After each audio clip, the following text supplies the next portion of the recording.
I wrote this piece um, for the podcast quite a long time ago. I think it was about a year ago, but I almost didn't want to publish it on a podcast because I know it'll make me appear whiny and petty and annoying and focusing on all the wrong things. And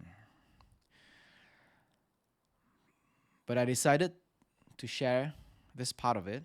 um, I want to share it to whoever who's willing to listen. And even if nobody's listening to this, at the very least, it gets documented in my journal. And maybe sometime in the future, it will remind me of the sacrifices I make every single day in order to build a great place for the team.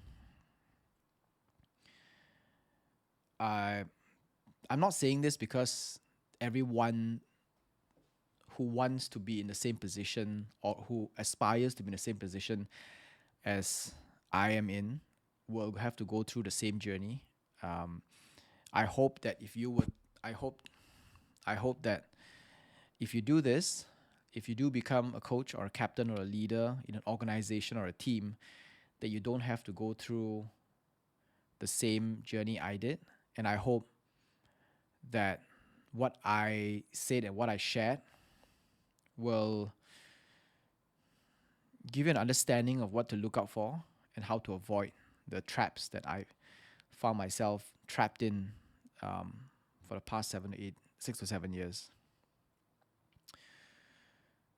So, of all the things that I've done in my life, I think being a coach of this team is the loneliest of all. It's the toughest of all.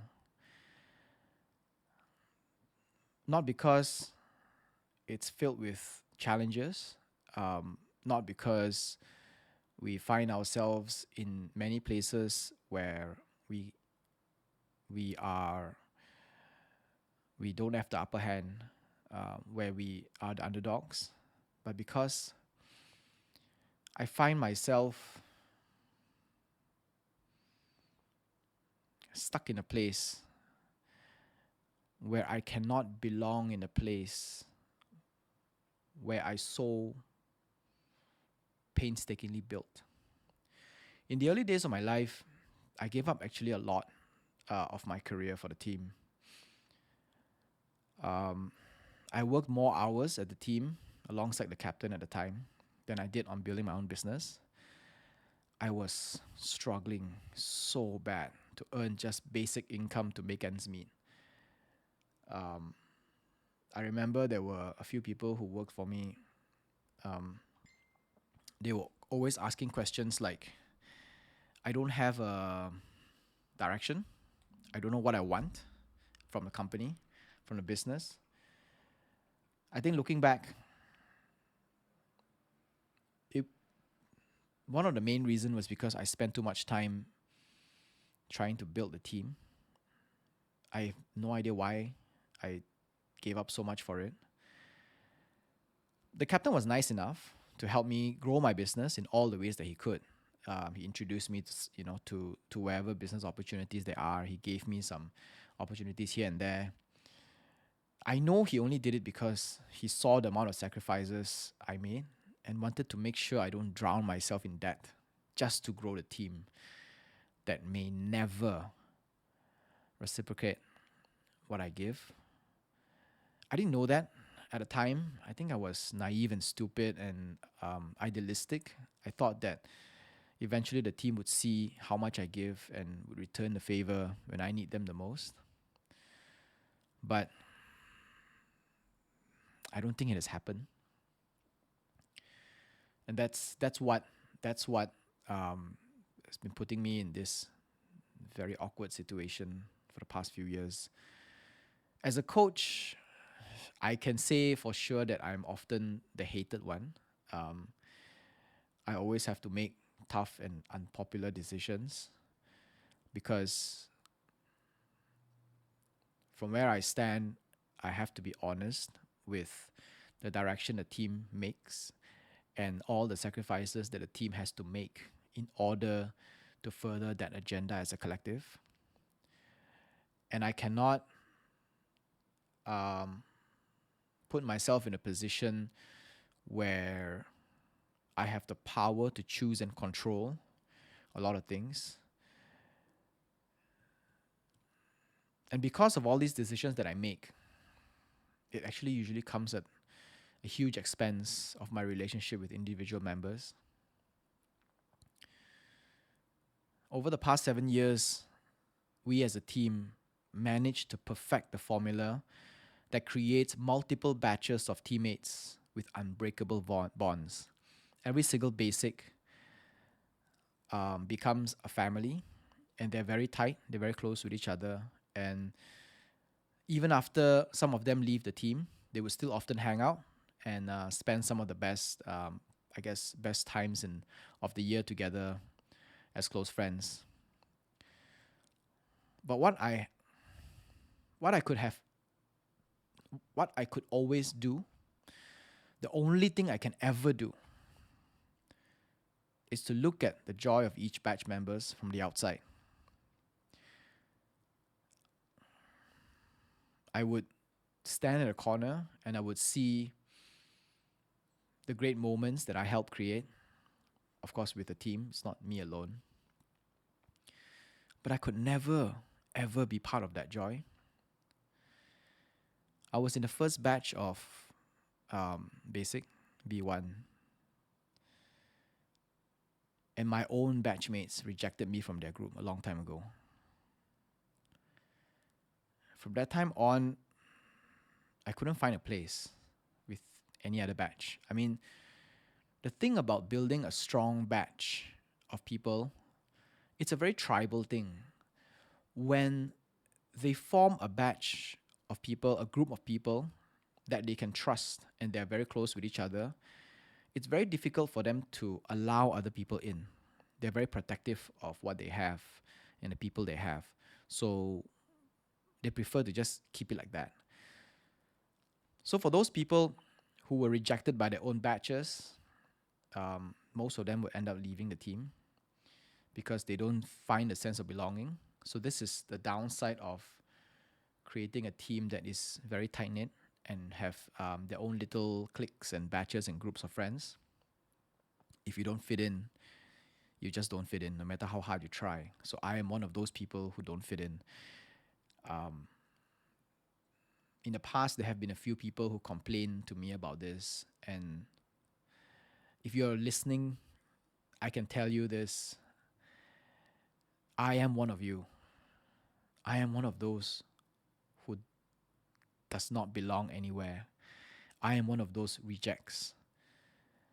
And the only people I have in the team are people who only come to me when they need something from me or we want to have a meeting and talk about stuff. It's very work stuff.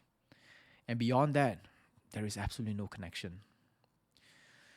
So just to give a little backstory on why this thing matters so much to me is that I grew up in a very, very dysfunctional family. Even from the time when I was very young, I relied on and trusted my friends more than my family members. I had a few groups of friends who are still, who I still consider family, even more so than my family members. So I guess this is why feeling like an outcast in the very team I poured so much blood, sweat, and tears into building, it hurts me so much more than anything else.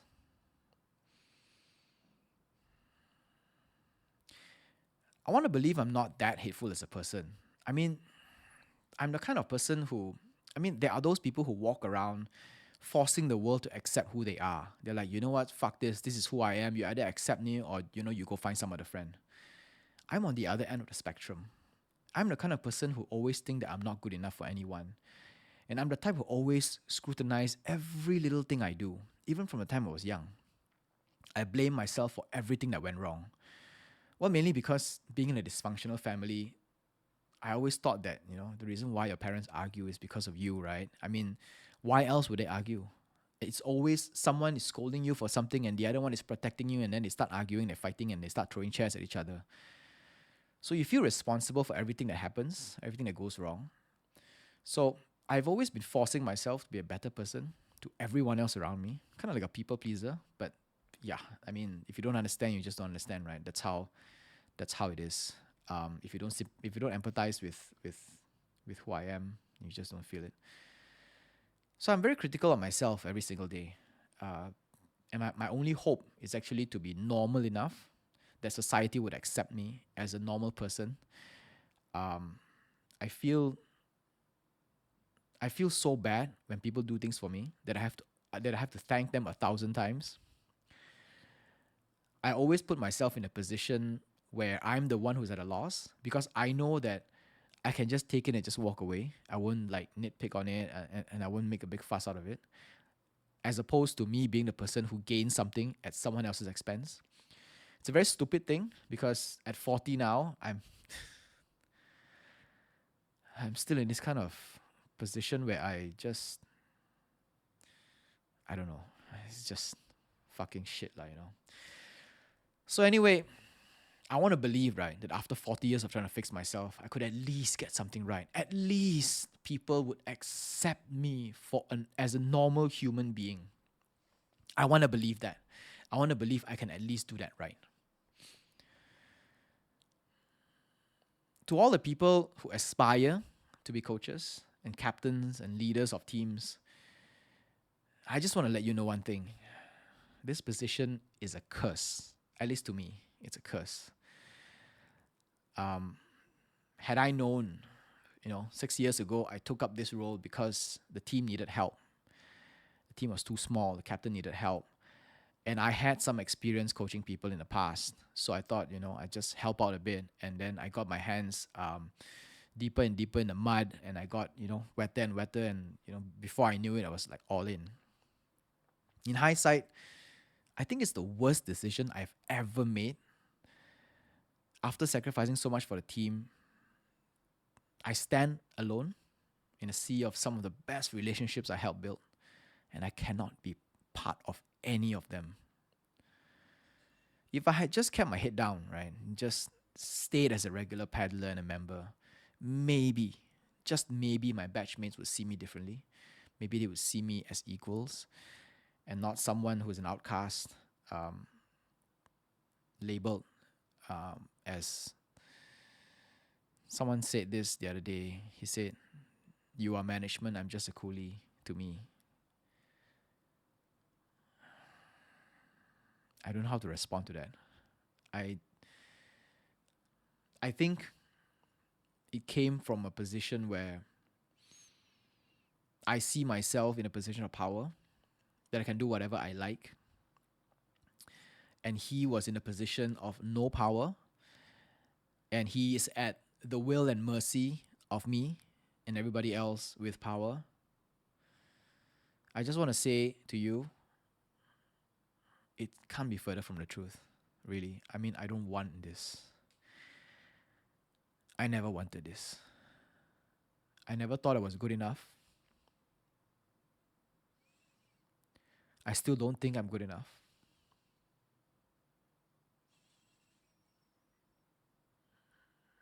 I mean, I don't want to pack on the back. I don't want someone like patting me on the back, and I don't want to medal. I don't want to lead the team to the best part of anything. I don't want to build a team with a winning legacy. I mean, yeah, if it happens, so fuck, I get it. It's good. What good is all this recognition when you don't have anyone to share it with? And when you turn back, no one's behind you, no one's beside you. And when the team is celebrating,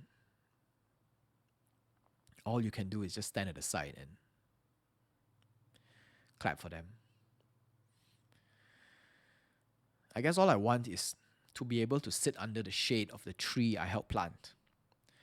Maybe enjoy a little fruit or two, with a trusted group of people, a band of brothers and sisters who work very hard with me to grow this tree, to build it up.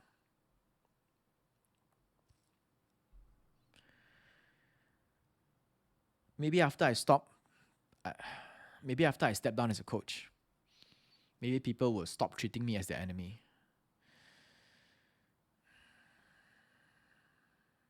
Do you think do you think that people will go around having absolutely no effect on being the most hated person in the team? No, nobody wants that. If you want to call me weak, yeah, I'm weak. Yes, I'm insecure. Yes, I am bad at all those little things you label people who are petty and disgusting and annoying. Maybe that's the reason why people don't like me.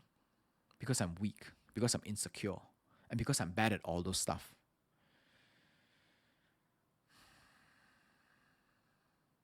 I want to be done with it. I want it to end. I just want to let it go. I never wanted this job in the first place. It doesn't pay me shit. Really, if the job pays me, at least I get some consolation that I'm doing something right and I'm, doing something that it's worthwhile.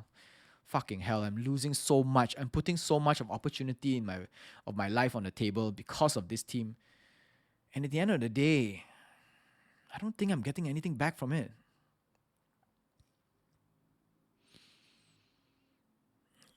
And I end up being the most hated person in the team. Every day I pray for someone to take over. Every day I pray that I can just step down. I can't just do that and leave the team. There's this stupid sense of responsibility that I have. Fucking stupid. Why? Why do I have the need to feel responsible for something who don't even appreciate me in the first place? Why?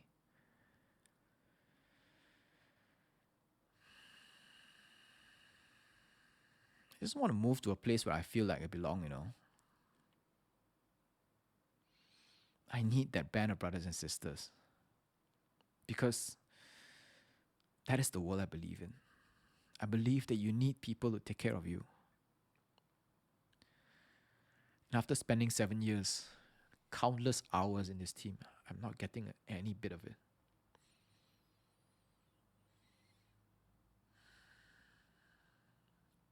So if you're listening to this and you're thinking, holy shit, this fucker is telling me life as a role like this is so bad, I don't ever want to be a coach. Then yeah, I think I've done another shit ass job at selling this thing to someone new. Until that day comes when someone takes over my role, I'll have to hold on to the loneliest job in the world. Maybe until one day I can't take it anymore. I'll see where I'll see where that goes. But in the meantime, here I am.